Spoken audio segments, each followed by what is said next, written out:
नमस्कार विद्यार्थी मित्रांनो, स्वागत आहे तुमचे maths for everyone in Marathi या आपल्या यूट्यूब चॅनलवरती। विद्यार्थी मित्रांनो, जवळजवळ सर्वच स्पर्धा परीक्षेमध्ये गुणोत्तर व प्रमाणावरील उदाहरणे विचारली जातात। तर आजच्या या व्हिडिओमध्ये आपण गुणोत्तर व प्रमाणावरील उदाहरणे कशी सोडवायची हे अगदी साध्या उदाहरणापासून थोड्या क्लिष्ट उदाहरणाकडे आपण जाणार आहोत। चला तर व्हिडिओला स्टार्ट करूया। या ठिकाणी पहिले उदाहरण आपण घेतलेले आहे, जर एस बी बरोबर 4/7 बी सी बरोबर 3/4 तर एस सी चे गुणोत्तर किती।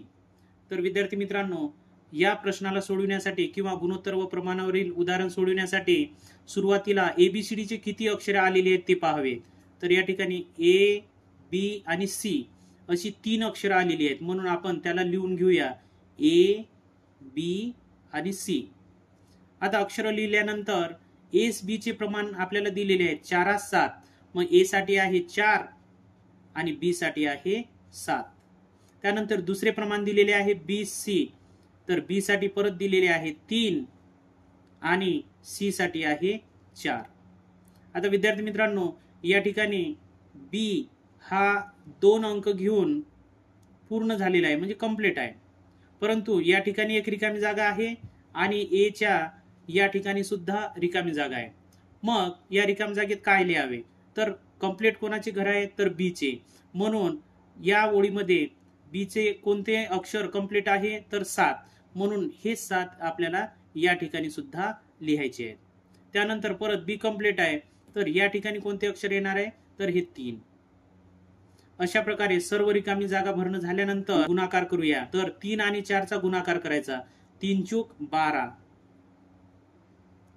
3 7 21 आणि 4 7 28, म्हणजेच आपल्याला एस बी सी चे प्रमाण मिळालेले आहे।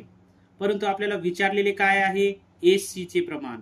मग ए साठी काय झालेले आहे, नवीन प्रमाण 12 आणि सी साठी आहे 28, म्हणजेच एस सी चे नवीन प्रमाण होईल 12/28।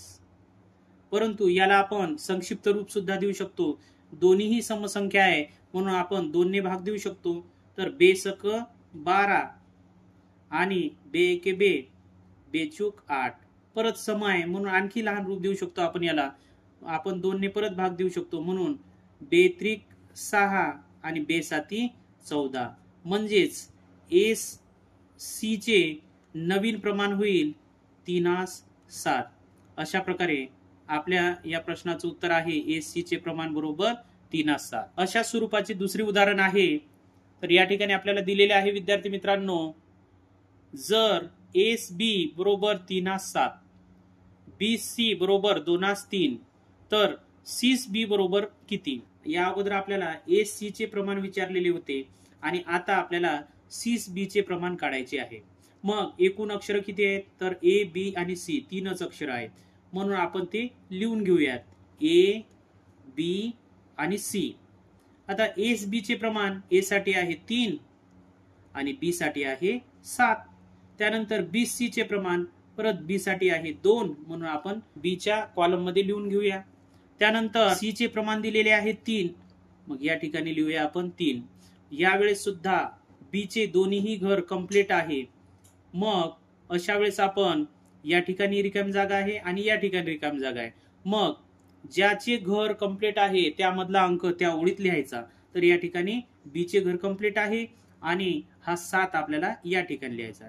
त्यानंतर बी चा दुसऱ्या ओळीमध्ये कंप्लीट असलेला 2 हा आहे, म्हणून या ठिकाणी आपल्याला 2 लिहायचा आहे आणि या ठिकाणी आपण गुणाकार करूया।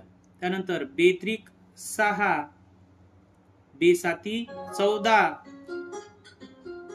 3 7 21, म्हणजेच आता आपल्याला विचारलेले आहे सी बी चे प्रमाण, म्हणजे सी आहे 21 आणि बी आहे 14, म्हणजेच आपण लिहू शकतो सी बी बरोबर सी साठी आहे 21 आणि बी साठी आहे 14। आता या दोन्ही संख्येला आपण लहान रूप देत असताना 7 ने दोन्ही संख्येला भाग जाते, म्हणून 7 त्रिक 21 आणि 7 दुनी 14, म्हणजेच सी बी चे प्रमाण आलेले आहे 3/2। यानंतर पुढील उदाहरण आहे, जर एस बी बरोबर 1:2, बी सी बरोबर 3:4, सीस डी बरोबर 4:5, तर एस बी सीस डी चे गुणोत्तर किती? तर या ठिकाणी आपल्याला सांगितल्यानुसार सुरुवातीला एबीसीडी चे किती अक्षर आहेत? तर ए बी सी आणि डी म्हणजे 4 अक्षर आलेली आहेत, म्हणून ए बी सी आणि डी चारही अक्षर लिहून घ्यायचे.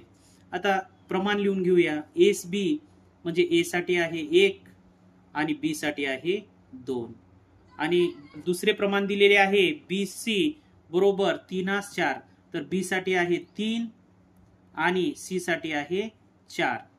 आता विद्यार्थी मित्रांनो, या ठिकाणी बी चे 2 घरं कंप्लीट झालेली आहेत, बरोबर आहे. तर आपण सुरुवातीला रिकामी जागा भरून घ्यावी. या ठिकाणी या ओळीमध्ये बी चा कोणता अंक कंप्लीट आहे? 2, तर या रिकामी जागेत काय येईल? 2. आणि या ओळीमध्ये बी चा कोणता अंक कंप्लीट आहे? तर 3, मग या ठिकाणी सुद्धा आपण 3 लिहून घ्यायचा. त्यानंतरचे प्रमाण त्या पुढे लिहायचे. सीस डी चे प्रमाण दिलेले आहेत. सी साठी काय आहे? 4 आणि डी साठी दिलेले आहे 5.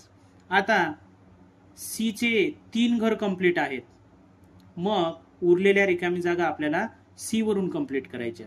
मग या ठिकाणी सी साठी 2 आहे आणि तो कंप्लीट आहे, म्हणून डी साठी सुद्धा 2 येईल. त्यानंतर या ओळीमध्ये सी हा 3 घरापर्यंत कंप्लीट आहे आणि दुसऱ्या ओळीमध्ये 4 आहे, म्हणून या ठिकाणी सुद्धा 4 येईल. त्यानंतर तिसऱ्या ओळीचा विचार केला असता या ठिकाणी 4 ने कंप्लीट झालेला आहे, म्हणून या ठिकाणी सुद्धा 4 येईल आणि या ठिकाणी सुद्धा 4 येईल. आता या सर्वांचा आपण करूया गुणाकार. 4 त्रिक 12 आणि 12 एके 12. त्यानंतर 4 त्रिक 12, 12 दुनी 24. त्यानंतर 4 चूक 16, 16 दुनी 32. त्यानंतर 4 पंच 20 आणि 20 दुनी 40. म्हणजेच नवीन प्रमाण आपल्याला मिळालेले आहे 12, 24, 32, 40. यानंतर आलेल्या प्रमाणाला आपण संक्षिप्त रूप सुद्धा देऊ शकतो. या ठिकाणी आपण निरीक्षण केले असता सर्व संख्या सम आहे, म्हणजे याला आपण 2 ने सुद्धा भाग देऊ शकतो. मग बे सक 12, त्यानंतर बे एके बे, बे दुनी 4, त्यानंतर बे एके बे, बे सक 12 आणि या ठिकाणी 40 ला जर आपण 2 ने भाग दिले तर 20 येते. परत आणखी भाग जाते का? तर हो, सर्व समसंख्या आहे, परत 2 ने भाग जातो, म्हणून बे त्रिक 6, बे सक 12, त्यानंतर बे आठी 16 आणि बे पंच 10. म्हणजेच या ठिकाणी आपल्याला एस बी सी डी चे प्रमाण मिळालेले आहे. एस बी सी डी चे हे प्रमाण मिळालेले आहे. म्हणजेच आपल्या या प्रश्नाचं उत्तर आहे 3, 6, 8, 10. यानंतर पुढील प्रश्न लगेच. जर पीस क्यू बरोबर 1:2, पीस आर बरोबर 3:4, क्यूस यस बरोबर 5:4, तर पीस क्यूस आर यस बरोबर किती? तर विद्यार्थी मित्रांनो, एकूण अक्षर किती आहेत? 4. तर कोणकोणती ते लिहून घ्यावी. पी क्यू आर आणि यस. आता प्रमाण लिहून घेऊया. पीस क्यू दिलेला आहे 1:2, 1:2. त्यानंतर पीस आर दिलेला आहे. पी साठी आहे 3 आणि आर साठी आहे या ठिकाणी 4. आता 2 अंक लिहिल्यानंतर कोणाचे घर कंप्लीट आहे? तर पी चे. तर उरलेल्या रिकाम्या जागा आताच लिहून घ्यायच्या. तर या ठिकाणी या ओळीमध्ये पी चे घर कितीने कंप्लीट झाले? 3 ने. मग या ठिकाणी आपण लिहूया 3. आणि या ओळीमध्ये पी चे घर कितीने कंप्लीट आहे? 1 ने. मग या ठिकाणी आर च्या ठिकाणी सुद्धा 1 लिहायचा. त्यानंतरचे प्रमाण पुढे लिहून घ्यायचे. क्यू यस दिलेले आहे, तर क्यू कुठे आहे? या ठिकाणी. क्यू चे प्रमाण आहे 5 आणि यस चे प्रमाण आहे 4. तर आता 3 अंकांनी कोणाचे घर कंप्लीट आहे? तर क्यू चे, आणि त्यावरून आपण उरलेल्या रिकाम्या जागा भरून घ्यायच्या. आता या ओळीमध्ये क्यू चे घर कितीने कंप्लीट आहे? 2 ने, म्हणून या ठिकाणी येईल 2. नंतर या ओळीमध्ये 3 ने कंप्लीट आहे, म्हणून इथं सुद्धा 3 येणार. त्यानंतर या ओळीमध्ये 5 ने कंप्लीट आहे, म्हणून या ओळीत 5 आणि या ठिकाणी सुद्धा 5 येईल. आता सर्वांच्या ओळीमध्ये 3-3 अंक आलेले आहेत आणि आता आपण करूया गुणाकार. तर 5 त्रिक 15, त्यानंतर 5 त्रिक 15, 15 दुनी 30, त्यानंतर 5 चूक 20 आणि 4 त्रिक 12 आणि 12 दुनी 24. म्हणजेच पीस, क्यूस, आर्स, यस यांचे नवीन प्रमाण आहे 15, 30, 20, 24. तर या ठिकाणी आपल्याला आपल्या प्रश्नाचं उत्तर मिळालेले आहे 15, 30, 20, 24. तर संक्षिप्त रूप देता येते का?